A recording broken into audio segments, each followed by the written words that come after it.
अजीज नाजरीन, खुदावंद यीशु मसीह के नाम में आपको मेरा सलाम कबूल हो। और हम इस चैनल पे आपको मुबारक कहते हैं जिसका नाम जीवन मार्ग है।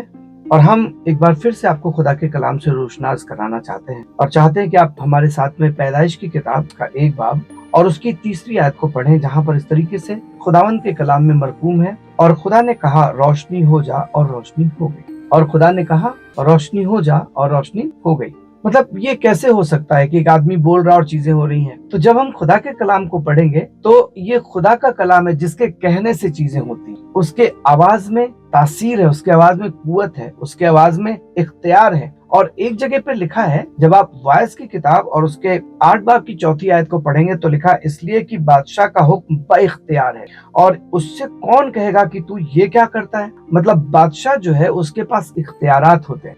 और अगर वो कह रहा है कि ये कानून नया बना दिया है मैंने कि अब कोई भी शख्स घर के बाहर 9 बजे के बाद रात में नहीं दिखाई देगा, और अगर आप दिख गए तो आपके को सजा मिलेगी, तो आपको घर में रहना पड़ेगा। क्यों? क्योंकि ये बादशाह का हुक्म है। और यहाँ पर लिखा है कि उसका हुक्म बा इख्तियार है, उससे कौन कह सकता है। ये खुदा है।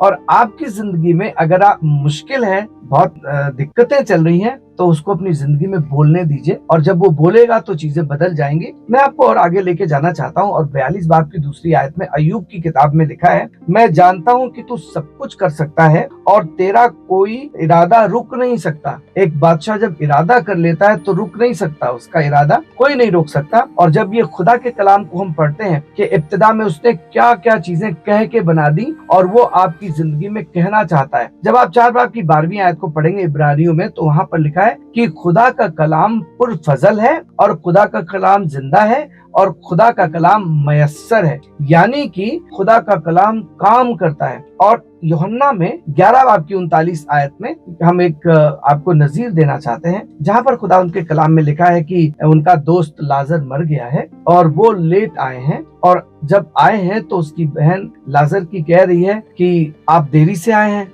आप अगर समय से आते, वक्त से आते तो मेरा भाई नहीं मरता। और यीशु मसीह उससे कह रहे हैं कि अगरचे तू खुदा का पे ईमान लाएगी तो खुदा के जलाल को देखेगी। और नाजरीन, कुछ ऐसा होता है कि उसकी बहन उसको मना करती है, हजरत मसीह को मना करती है कि उधर मत जाइए क्योंकि बदबू आ रही है। और वो कह रहे हैं कि नहीं, लाजर को मैं जिंदा करूंगा। और कहते हैं कि कहाँ पर रखा है, तो लिखा है कि वो जब कब्र के सामने लेकर के जाते हैं तो खुदावंद यीशु मसीह जोर की आवाज देते हैं और कहते हैं ए लाजर बाहर निकल आ।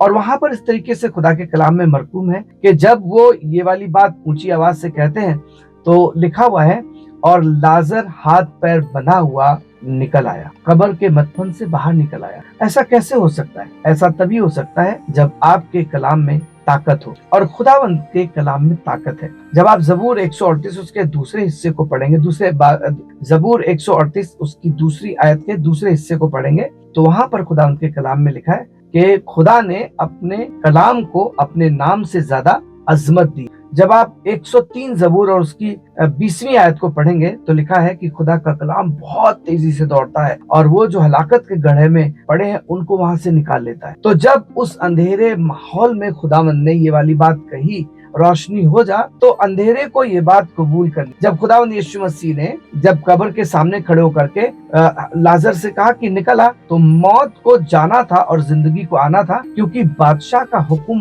बा-इख्तियार होता है, बे-इख्तियार नहीं होता। आप बेख्तियारी में जी रहे हैं, आप बदहाली में जी रहे हैं, आप अंधेरे में जी रहे हैं, आप मौत के मंजर में जी रहे हैं, सिर्फ उसे अपनी जिंदगी में बोलने दीजिए और खुदा के कलाम को अपनी जिंदगी में तरजीह दीजिए। और जब आप ऐसा करेंगे तो आप उस नूर को और उस जिंदगी को अपनी जिंदगी में देखने पाएंगे। हम यहाँ से आपसे विदा लेंगे, अगले प्रोग्राम में फिर आपसे मुलाकात होगी। तब तक के लिए हमें इजाजत दीजिए। खुदा हाफिज।